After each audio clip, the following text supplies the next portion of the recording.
Olá pessoal, tudo bem? É assim, a gente está trabalhando características sobre a geografia física, os elementos da natureza e, em especial, o relevo. Acontece que toda característica do relevo, ela obrigatoriamente envolve os solos. Nem sempre a gente vai se referir detalhando o tipo de solo, mas o solo, ele sempre vai ter que estar ali presente. Por quê? Porque o solo é o elemento constitutivo, é a parte literalmente que mais nos influencia quando a gente fala em relevo terrestre. Recapitulando, a gente sabe que o relevo está em constante transformação, ele é fruto desses processos, que são processos endógenos e processos exógenos. Detalhe importante: os dois processos estão em constante atuação. Os endógenos, ligados diretamente aos movimentos tectônicos, e como eu até comentei numa das aulas, estou gravando isso na quarta-feira, dia 12, há 2 meses, 12 de agosto, há 2 meses, ocorreu um abalo sísmico na Venezuela, e nessa semana ocorreu um abalo sísmico na Colômbia. Os dois acabaram refletindo aqui em Manaus, até por conta da gente estar próximo. A Colômbia e a Venezuela tem fronteira direta com o Brasil, então a gente sentiu esses efeitos. Mas, quando se refere aos solos, a gente tem aqui a característica dele ser parte de fatores processuais recorrentes ao clima, ao intemperismo e à drenagem. Aqui no caso da drenagem é literalmente a gente ter a influência das águas, principalmente a água da chuva, que vai ter um papel fundamental na formação do solo. Então, solo, ele é parte do relevo. O relevo é fruto dos processos internos e externos e literalmente é a parte do relevo que mais nos influencia. É literalmente onde a gente está pisando. Como é que o solo vai surgindo? Então, vamos lá. Ele resulta, como a gente viu anteriormente, diretamente dessas forças exógenas. E eu gosto muito dessa imagem porque ela ajuda a mostrar uma coisa bem clara que nem sempre a gente consegue associar, de que essas forças externas, exógenas, elas contribuem para o rebaixamento da superfície. Você tem aqui o nível inicial de uma superfície que foi sofrendo com a denudação. O que é isso? É justamente o desgaste. Sofreu essa denudação, então a característica mais diretamente ligada é o transporte. Então aqui, ó, no tracejado você tem o nível original e aqui com um tom de cinza para visualizar o contraste, você tem a formação atual. E então o solo de uma superfície, ele resulta desse processo envolvendo forças exógenas e principalmente o desgaste e o transporte desse material. E é claro, a sedimentação que o processo vai envolvendo. Mas como tecnicamente isso funciona? Como é que um solo ele evolui? Regra fundamental: todo solo ele deriva diretamente da decomposição, do desgaste que uma rocha ela vai sofrer. Então você tem o solo, então você já observa, o solo ele está diretamente, tirar aqui o solo, ele está diretamente ligado à ação dessas forças que vão decompor o material rochoso. Rapidinho, não é isso que eu quero, sai daqui, peraí, rapidinho. Tá, agora ele vai implicar comigo mais tarde. Mas como isso vai se estruturando? Então, acompanha o processo evolutivo que caracteriza, tá tendo ataques de rebeldia agora. Eu não quero que tu mude para paisagem, para de brigar comigo. Pronto, tá aqui. Então você vai ter esse processo evolutivo que vai caracterizar. A rocha, ela sofre uma desintegração. Por que ela se desintegra? Eu acho que dá para observar aí nessa primeira imagem, nesse primeiro retângulo, a ação da chuva. Então a chuva, agente externo, atinge diretamente o solo. Atingindo o solo, você vai ter essa desintegração.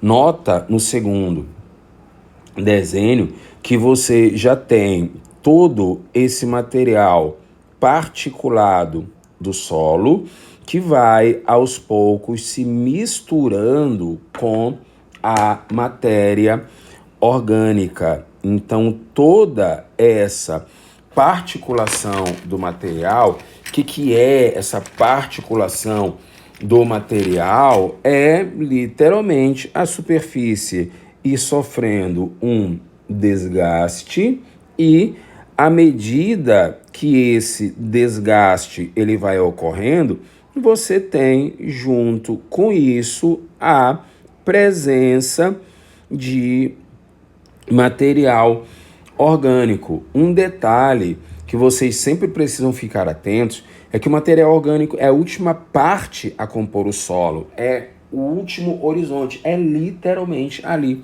onde a gente vai pisar. Então acompanha. A rocha, inicialmente, ela sofreu uma desintegração.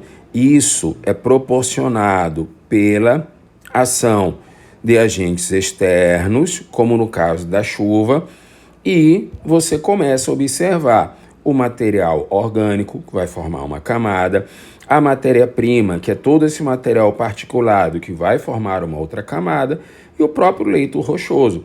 Uma comparação que eu sempre faço é como se fosse uma lasanha. Você vai ter uma camada, depois outra camada e estruturando o solo. Paralelo a isso, vários outros materiais, principalmente aqueles de origem mineral, vão se misturando à matéria orgânica, ao ar, à água e originando toda essa estrutura do solo, intensificando ainda mais a formação de camadas. Aqui, ó, você já tem um horizonte A, que é mais externo, onde você já identifica, visualiza uma diferença mais significativa. Atenta para a diferença de tonalidade entre os horizontes. Isso aqui não é só um artifício da imagem, é algo que no solo propriamente dito vai também se estruturar. E aqui, ó, na imagem 4, você já visualiza isso de maneira mais intensa. Você tem o horizonte A, que é o mais externo, você tem um outro horizonte, vai definindo camada por camada até formar propriamente o solo. E como isso vai se estruturar, é assim, cada uma dessas camadas, elas vão originar literalmente esses horizontes. Então, acompanha que tá para ver a diferença de graduação. Eu tenho um horizonte que eu vou chamar de horizonte O. Percebeu um detalhe? É o horizonte mais externo, é o horizonte onde você tem a camada mais orgânica. Só uma correção. O horizonte mais externo é o horizonte O. Nota que é justamente a letra O que pode ser associada a material orgânico, salientando esse aspecto de que essa superfície O, ela é justamente onde você vai ter a composição do material orgânico, não só as folhas, mas restos animais, resíduos animais, ou os animais ainda vivos mesmo, eles vão estar integrando esse processo. Aí sim, você tem a camada A, que ainda envolve material orgânico, mas nota, ela já é uma camada mais interna. Você já não tem a vegetação direta, mas Perceba que a influência das raízes está presente, não só no horizonte A, mas também no horizonte B, o que inclusive é observável pela tonalidade. É uma regra bem simples. Quanto mais escura for a tonalidade, maior a presença de material orgânico. E isso é bem mais visível na porção externa, ou melhor, nas porções externas do solo. Aí você tem esse horizonte mais interno, que é o horizonte C, onde, observa, você já não tem uma presença orgânica tão definida. Você tem pequenas manchas desse material orgânico, assim como você também identifica manchas de material lítico, das rochas propriamente dita. E lá, na parte mais interna, você tem a rocha matriz. Atente que a rocha matriz, ela pode ser identificada apenas como horizonte R, a letra R, tanto para rocha em português quanto para em inglês a palavra rock. Então já gera essa característica. Num resumo, o horizonte O é o horizonte orgânico, a letra O exatamente fazendo alusão ao material orgânico, portanto, a presença mais direta de material orgânico. Aí você tem o horizonte A, que ainda dá próximo da superfície, portanto, onde você encontra materiais mais misturados, material orgânico misturado ao material mineral. Você já tem na área do subsolo, portanto, numa camada mais interna, a presença bem mais predominante de materiais minerais. Aí você tem o horizonte C, que já tem uma composição essencialmente mineral, tem a rocha, mas a rocha ela já está fragmentada, até você chegar ao horizonte R, onde é a rocha matriz ou a rocha de origem. Todo solo tem exatamente esses 5 horizontes? Não. Aliás, nota um detalhe. A presença dos 5 horizontes dá maior profundidade ao solo. Portanto, solos mais profundos são solos mais desenvolvidos. Solos mais rasos, menos profundos. Solos menos desenvolvidos. Fazer uma comparação.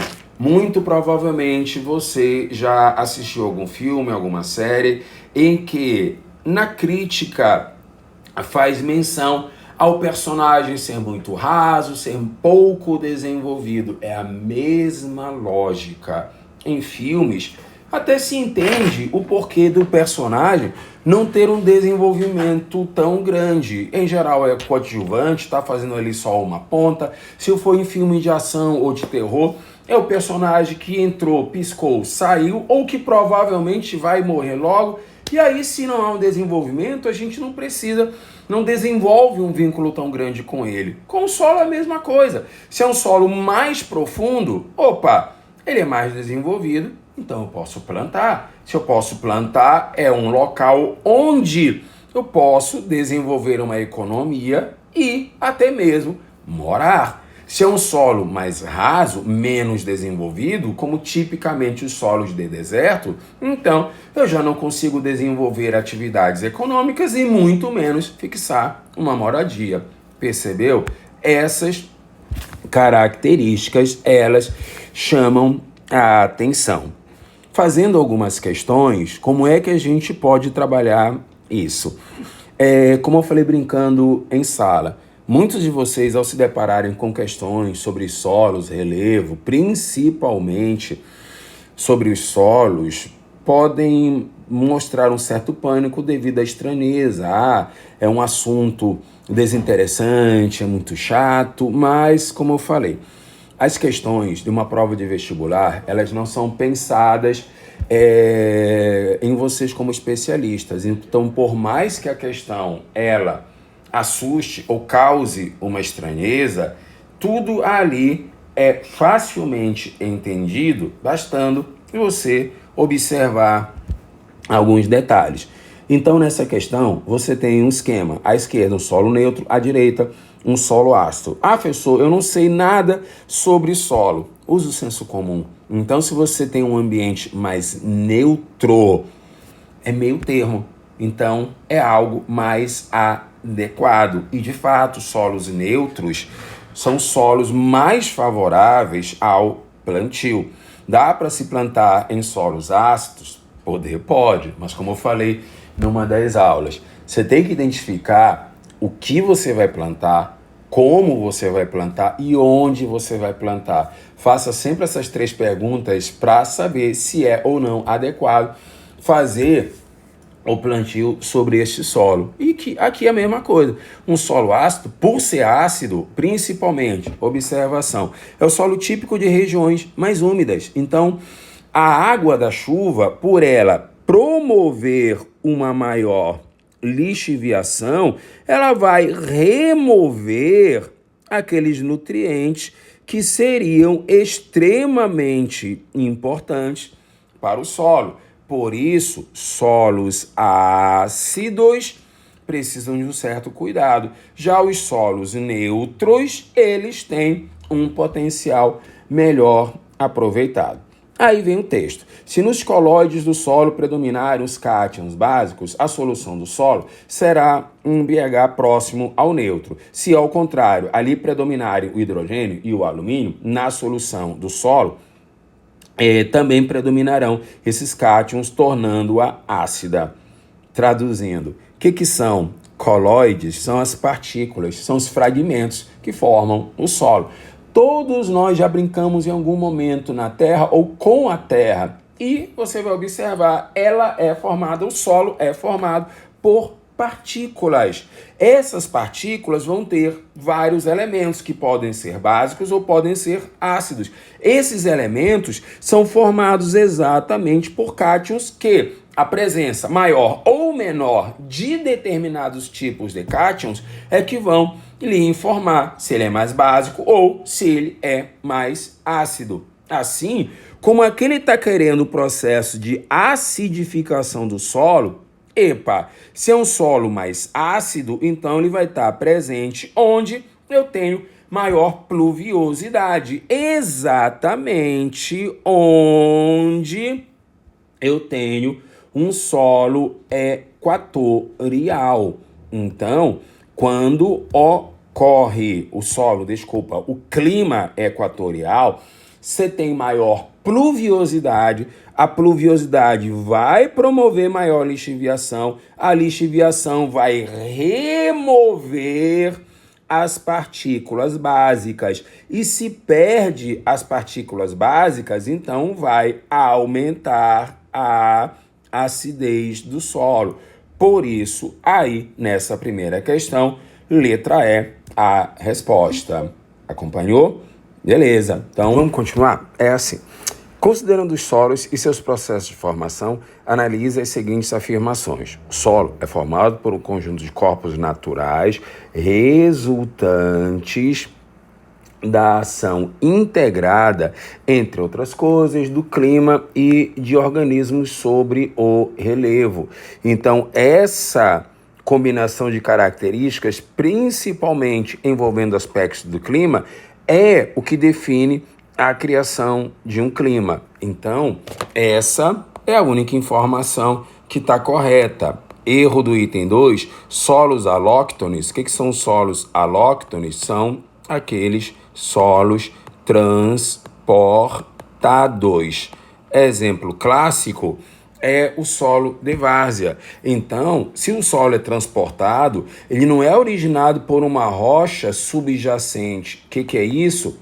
É uma rocha ali mesmo do local. Se ele é transportado, o material que o formou veio de um outro lugar. Um exemplo clássico é o solo de várzea, aquele solo que está ali em áreas de margem de rio. Se tem um rio, se tem um agente de transporte, então ele é um solo transportado. No item 3, a adição pode ocorrer através da lixiviação ou erosão dos solos. Acontece que A lixiviação ou a erosão transportam, levam o material para outro lugar. Então, na verdade, isso vai estar promovendo uma dissolução do solo, não vai estar adicionando nada.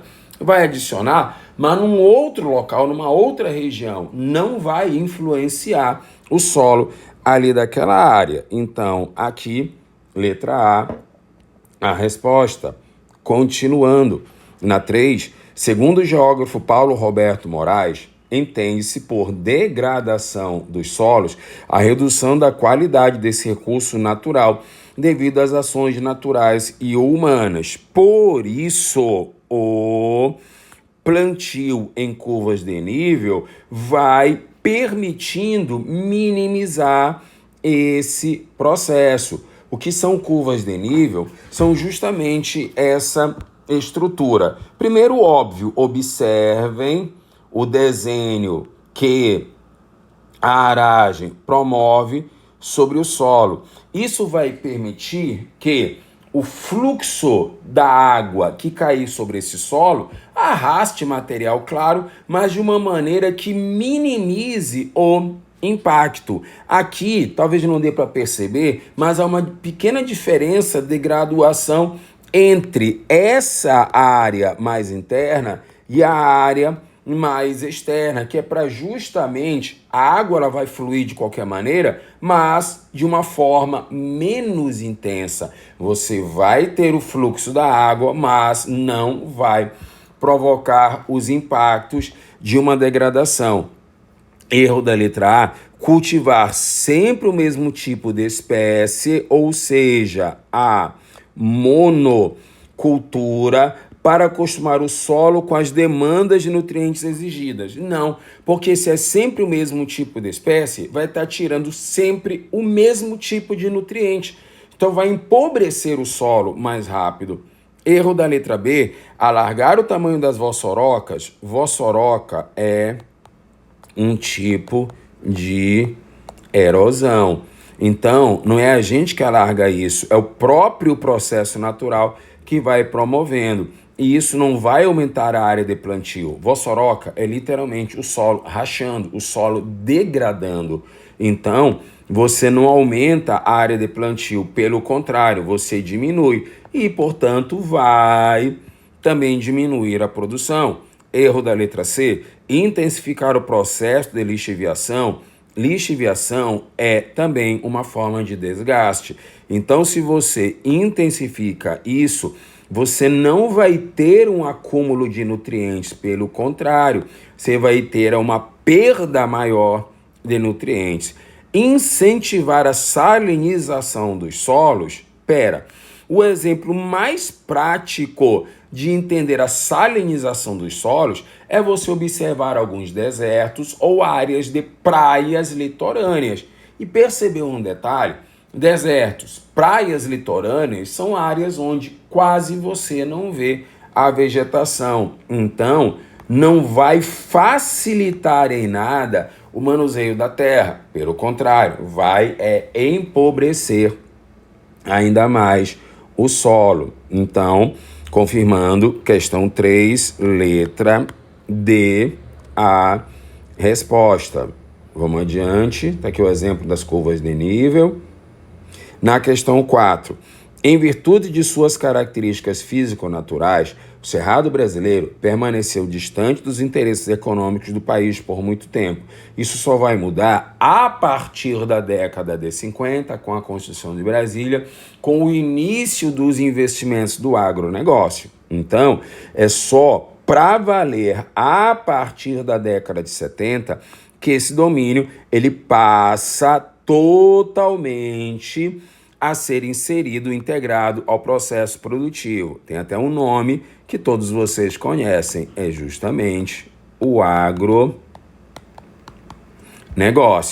Principal elemento natural que impediu isso é assim: se é o cerrado, você está se referindo a um ambiente tropical. E solos de ambientes tropicais tendem a ter maior acidez. Isso é uma característica natural. Solos de áreas tropicais tendem a ser mais chuvosos. Se são mais chuvosos, tendem a ter maior acidez. Por isso, quando ele se refere ao elemento que impediu essa incorporação imediata, é justamente aqui o detalhe da acidez do solo. Solos ácidos dificultam a produção agrícola. Literalmente, você vai precisar adicionar produtos químicos para minimizar esse processo.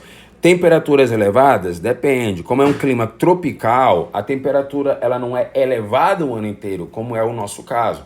Aqui é clima equatorial. Então, esse detalhe ele não justificaria. Relevo acidentado, a gente está falando de cerrado. Cerrado tem áreas planálticas, mas não é necessariamente um relevo acidentado.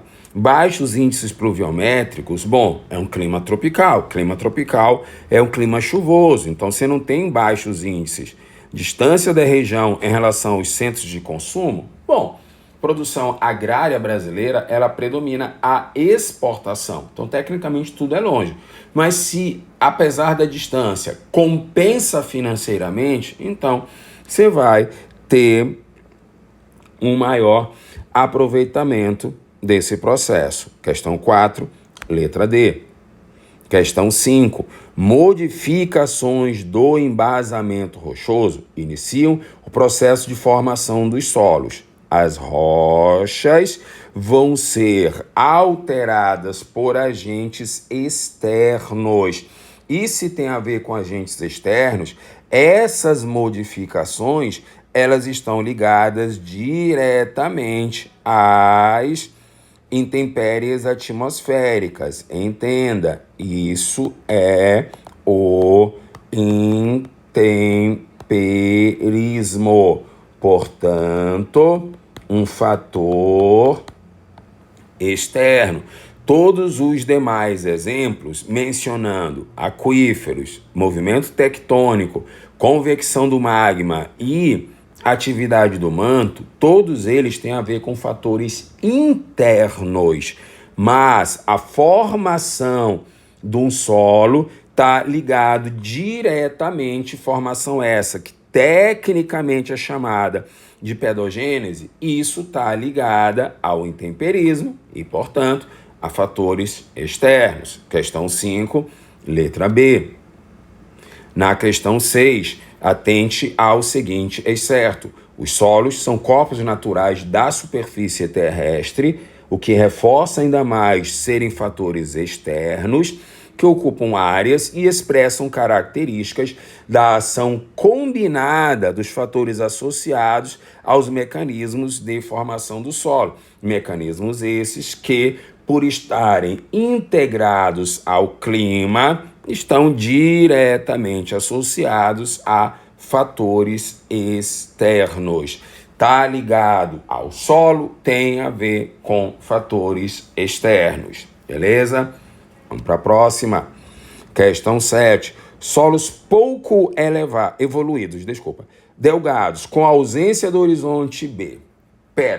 Vamos relembrar aqueles detalhes que eu falei lá no início da apresentação. Se eles são pouco evoluídos, então é a mesma coisa que você falar que são solos rasos. Ausência do horizonte B. Esse horizonte B é justamente aquela transição entre o material orgânico e o material mineral. Portanto, se não tem esse horizonte, é porque o material orgânico não penetra tão fundo no solo, que é facilmente observado porque você vai visualizar nesse solo, logo nas camadas superficiais, a presença de material rochoso. Está observando? Olha aqui, ó, a vegetação, horizonte O. Notou que nessa área que tem mais ou menos 50 centímetros, meio metro, é onde você tem material orgânico e ainda assim em pequena quantidade, ou seja, você tem um horizonte A mas ele é pouco definido, ou seja, o solo não se desenvolveu, não evoluiu, é o que a gente chama de solo raso. Ah, mas ele ainda está em formação? Então, peraí, ele é um solo novo, recente, por isso ser chamado dessa maneira. Ele pode se desenvolver? Pode. Tá? Mas aí vai depender de uma série de combinações envolvendo clima, envolvendo as estruturas do próprio solo. Aqui, caso haja interesse, algumas definições bem básicas para identificar os outros exemplos que ele caracteriza aí na questão. Luvissolos são solos em que você tem um acúmulo maior de argila, ou seja, é um solo em que você não vai ver esse material rochoso próximo à superfície. Então, já é onde você tem um solo mais profundo, diferente do exemplo que você está observando aqui. O solo não é apenas um substrato para o desenvolvimento da biosfera. O solo é um dos determinantes das características da biosfera e é modificado por elas, através dos processos interativos que mantêm com os seres vivos. O solo é onde estes estão ancorados e o elo de transferência do alimento e da água para as plantas, fechando o ciclo por onde flui a energia. Os solos se desenvolvem a partir de uma matriz rochosa que, por ação do clima, dos seres vivos e da força da gravidade, se diversifica em muitos tipos. Estes se formam por processos lentos e são agrupados pelos especialistas conforme uma série de atributos genéticos. Essa lentidão é tal que 2,5 centímetros de solo pode levar de 100 a 2.000 anos para se formar. Por isso, o cuidado que eu sempre peço que vocês atentem para a questão do tempo geológico. Tá, com base nas informações e em seus conhecimentos sobre o assunto, o erro, a informação errada, ela aparece aqui na letra E. Próprios de climas quentes e úmidos, como o nosso, os potizóis. O que é isso? É assim.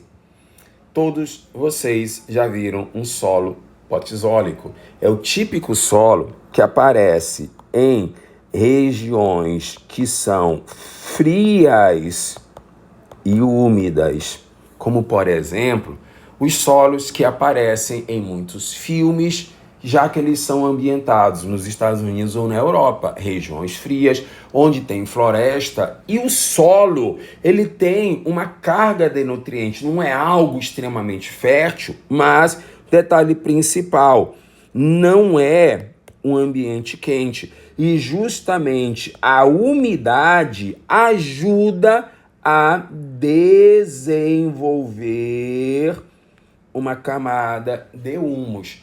Tanto se você já observou esse tipo de solo em florestas de regiões temperadas, é um solo mais escuro, o que indica exatamente a presença de material orgânico. Não tem uma quantidade tão grande de material orgânico como aqui na Amazônia, já que a densidade da floresta é maior, então joga mais material orgânico.